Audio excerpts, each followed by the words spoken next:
I want to talk about Christ. Coming from Colossians 1:15 through 20. Christ. Yep. Christ.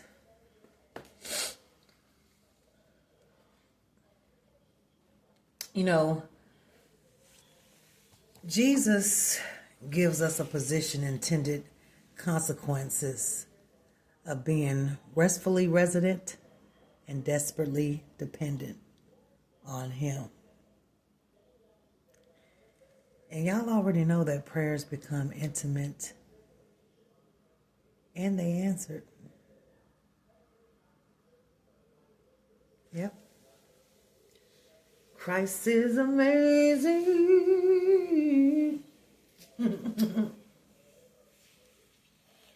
Christ is amazing. Yes. I wanted to share with y'all St. Patrick's breastplate prayer. They told me it was like 1,500 years old.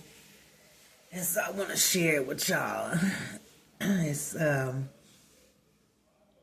It's called St. Patrick's breastplate. It says, Christ with me, Christ before me, Christ behind me, Christ in me, Christ beneath me, Christ above me, Christ on my right, Christ on my left, Christ when I lie down, Christ when I sit down, Christ when I arise, Christ in the heart of every man who thinks of me, Christ in the mouth of everyone who speaks of me, Christ in every eye that sees me, and Christ in every ear that hears me. Does that sound like focused prayer? Does that sound like focused prayer to you guys? When we say, Lord, I want to trust in you, He refines our prayer life. It's no longer about our comfort, but about His kingdom. And there is something higher than our comfort. Our discomfort is God's advantage. The more uncomfortable I am, the more I need God.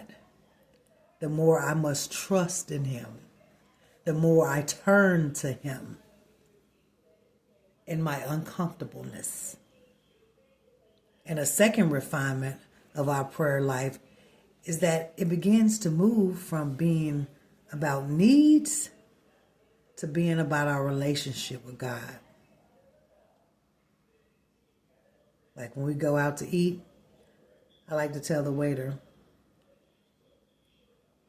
hold on, let me bless this food right quick. And one time I even asked a couple of waiters, is there something else I can pray for y'all today? You need some prayer today? They look all weird. Sometimes I'll say, I'm good. But I had one that said, I need prayer. But you know, that's how many Christians think about the prayer lives.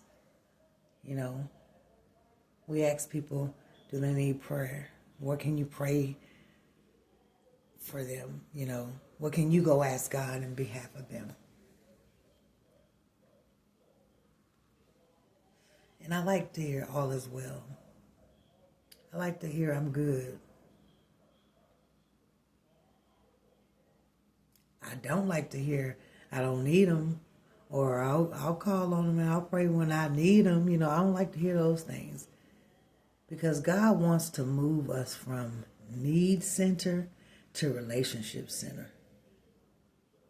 You know, and you'll see that when you start praying, and first we're full of a bunch of needs because we're broken down. We broke. We're sinners. He has to tear us down and build us up. So there's a lot of need going on. But as you grow in Christ, you'll see that your prayers change to the better of your relationship with Him instead of just needs all the time. Oh, Lord, make me stronger, make me great, make me that, man. You'll see the change in your prayers. I see the change in mine. I pray for everybody. I no longer think about myself. I'm not self-centered. Because it's not about me. Never will be. I don't want the attention. You know? I just want to bless people, and I want people to find God. That's all. Because I know what he's done in my life. And I know he can do it over and over and over and over 1,000,000 times more.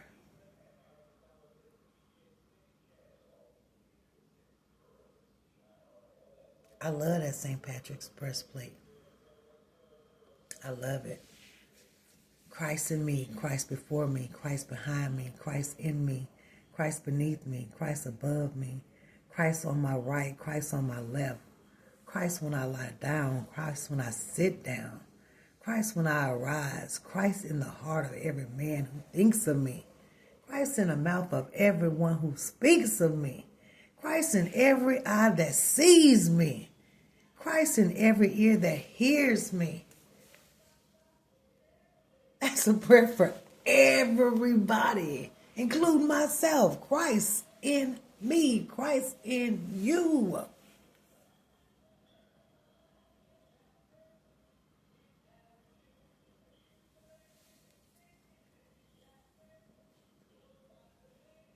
I love that prayer. It's going to be added to my things to do. That's some good affirmation stuff, you know? Christ everywhere. When you think you having a bad day or things is just not going right, you feel like you ain't telling nobody about it and people ain't got to know. You go out there and step out there and nobody knows what you're going through. Christ, he knows. Talk to him about it. I don't get on the phone and call and talk to people about my problems. I go straight to God. Then maybe after God, I'll go to somebody. Because he's giving me direction. Or somebody might end up calling me that I wouldn't have called or was thinking about calling but didn't. You know, all things happen. He puts it all together. And it don't happen the way we think it should. It just come. And when it comes, you're going to know.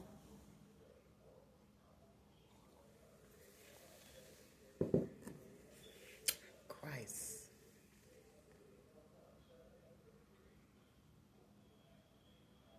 Christ. Christ with me. Christ is in me. Christ with you. Christ is in you. Christ is in everybody. Each and every one of us. Get into the prayer mode and just find the needed prayers. Go into your needs center. And as you go along, you're going to find yourself in that relationship center.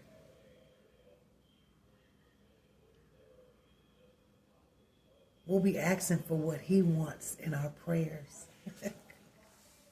It's amazing, y'all. It's totally amazing. It is. Talking about Jesus just brings tears to my eyes because I know where I come from. I know what I was feeling. I know what my life was like. I know. And I was raised in the church. But I drifted off. I found my way, but I know these things because I went through all the little bumps and humps along the road. I chose my own stuff. I was doing my own thing. But Christ stepped in when I called up on him, and he's never left. I left. He was right there waiting. Right there waiting. He too good for me not to share. I'm not jealous. What's for me is for me. I thank God I've never been a materialistic person. Although I've had nice things, but it don't matter. I'll take peace before jewels, money, and pleasure any day. That peace of mind, that peace of understanding. It's something that none of that can buy, ever. Christ. I just got to keep saying, Christ. Christ is who we all need. It's okay. It's okay if you feel good on Monday and you all in the Word and you talking to God and you fall, and then Tuesday you kind of slipped up, but you picked back up, and then Wednesday you just forgot about it. Thursday you didn't pick it back up to Saturday. It's okay. Keep on going. When you fall, get back up. Hunger for His Word. Ask the Lord, I need you to make me thirsty for His Word. I need to be hungry.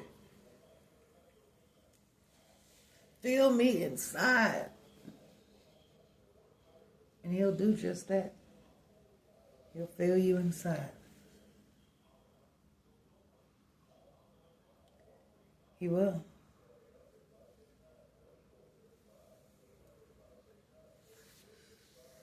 Off the wall subject, but a little bit about my life. I remember this is my first time ever entering into the jail system. It was all new. I followed rules. I always try to follow rules. I try to be very respectful. I give respect to people that don't even deserve it, but I'm very respectful. So I know when I go off, you had to either push a button or you activated something in me back in the day. Now I know how to control it. But back in the day, if I went off on you, you'd have to say, what the hell did I do? Because I'm just not going, I just wasn't going to go off, but all I needed was a reason, if that makes sense. But I remember going through it, and the man was like, the man, I think that you, intake. The intake guy, he processing me in and stuff, and he said, what'd you do?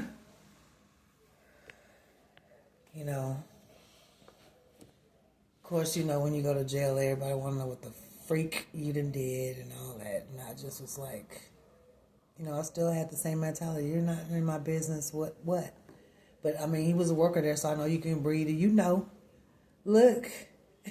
So, I'm just sitting there, It's not a question I have to answer. So, he didn't get into one.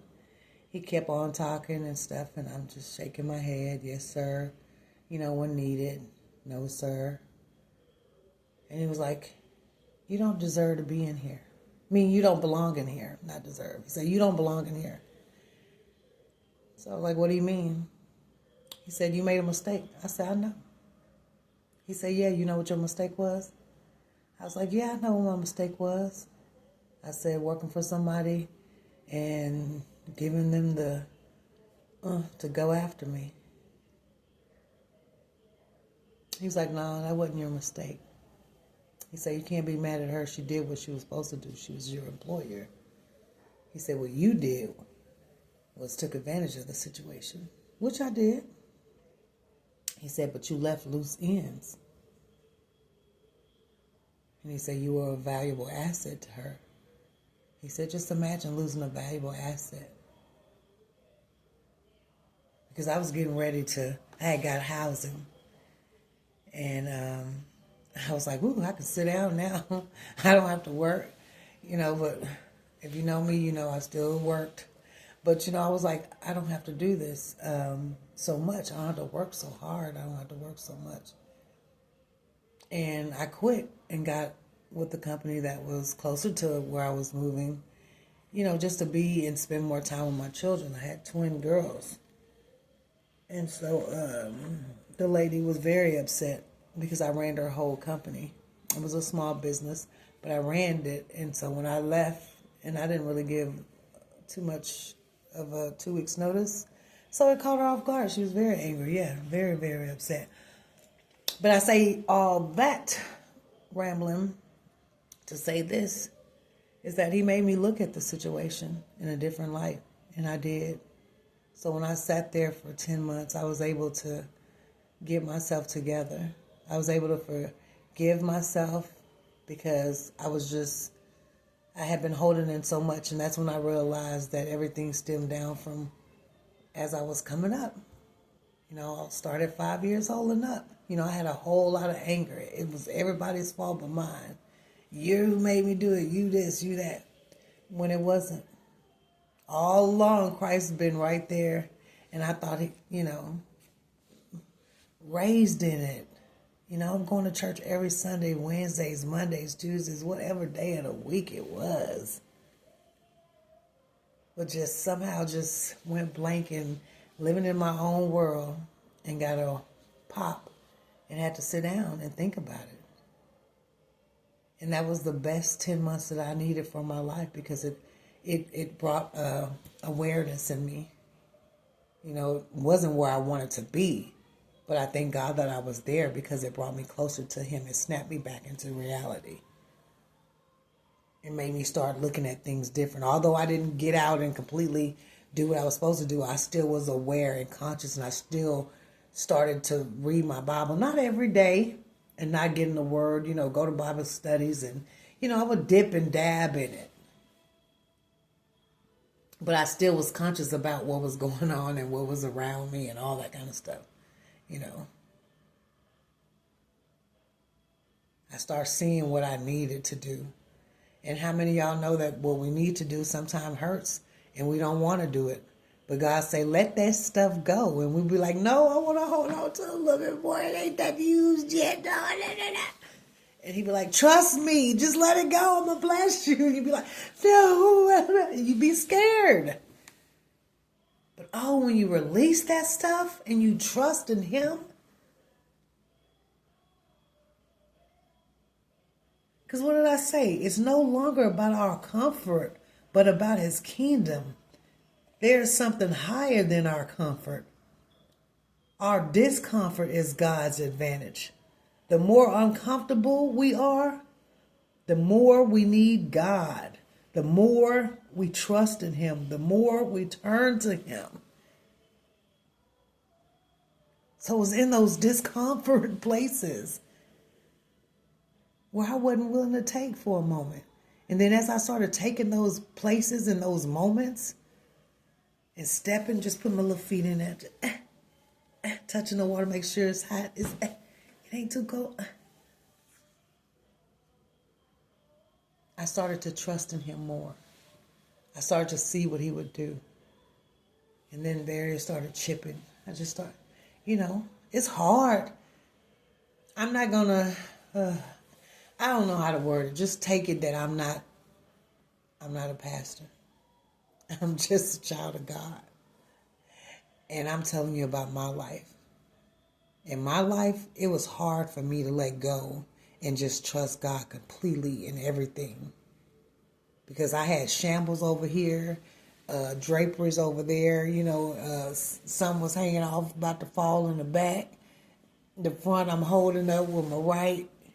It was hard to, Lord, I let all this go. And yeah, I had a whole lot of questions.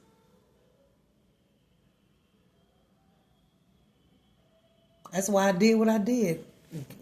Getting food stamps, working. And I was making a lot of money. I had no business getting them. Now I know that.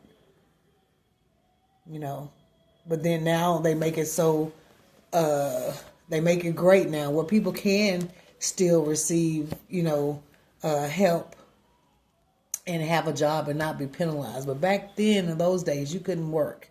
And I was working my ass off. So I had no business breaking the law. But it felt good at that time, and my ass did it.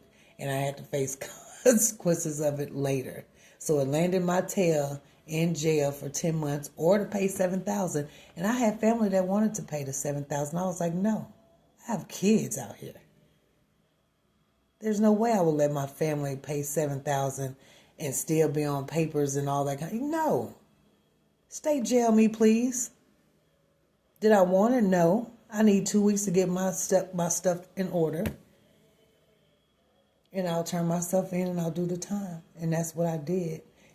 But I am thankful in that because it shaped and it made awareness in me. It woke up stuff in me that I had just tucked and just punched down and stomped down, and I had to wake up. This isn't the place for me. I could tell.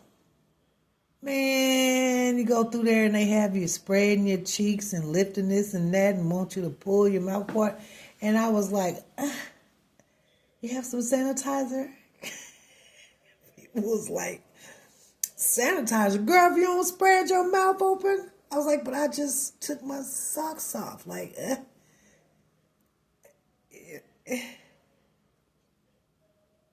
even working in there, the guards were trying to intimidate and be intimidating and all that kind of stuff. I stood my ground.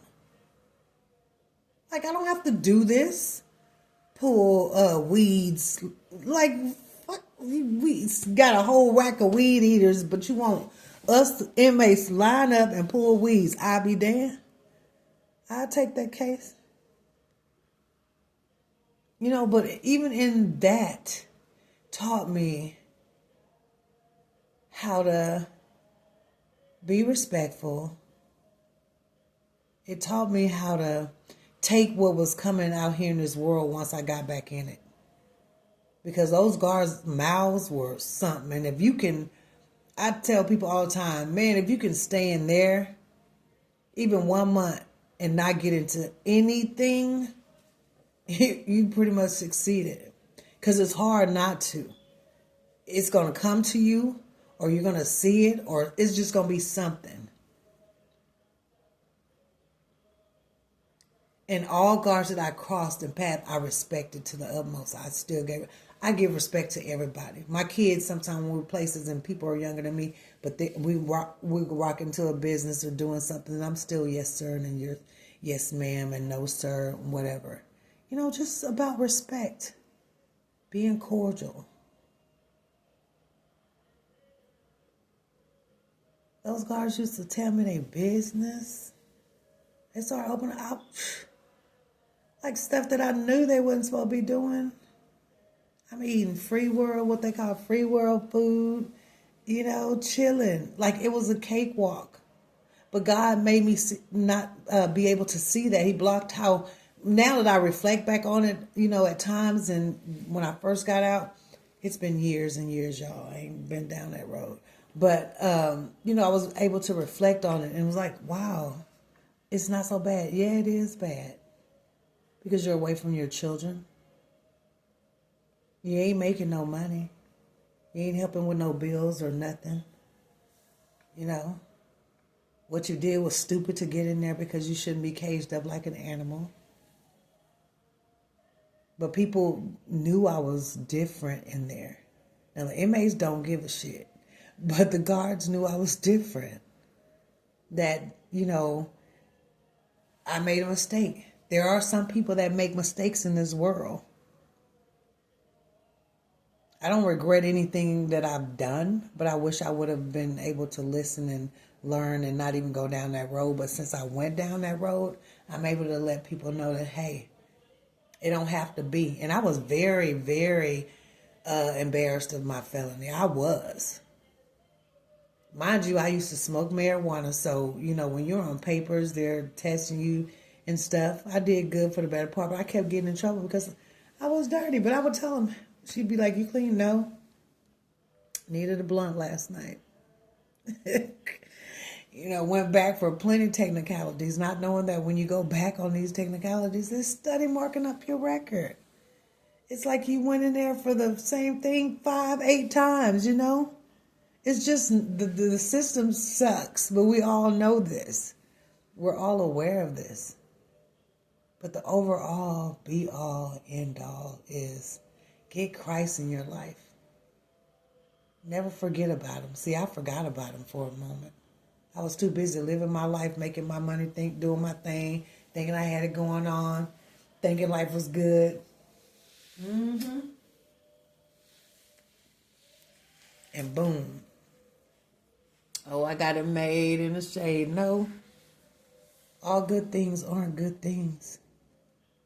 Yeah, it was good that I was getting food stamps. I was able to make my money working and pay my bills, and I have to call nobody for a little handout because I had a little sorry little man over here taking care of the kids while I'm working and stuff like that. Oh, yeah.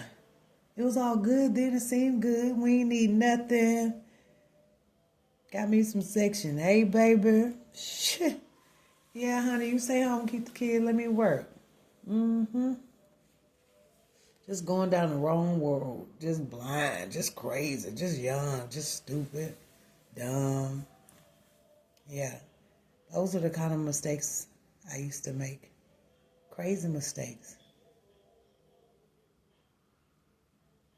Just ain't called on God one time. You know, knowing he will, knowing he there. Just doing my own thing. I'm compromising with him. During that time, yeah, I was compromising with him. Let me do this, let me do that. And I go to church on Sunday.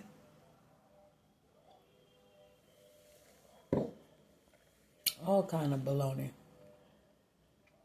But Christ has always been in me, before me, behind me, beneath me, above me, on my right, on my left, on my side, on my front, when I lay, when I sit. All that. Christ. That's who we need in our lives. That's who needs to be the center of our life. And then all of our joy and happiness comes with it. Y'all stay blessed until we meet next time.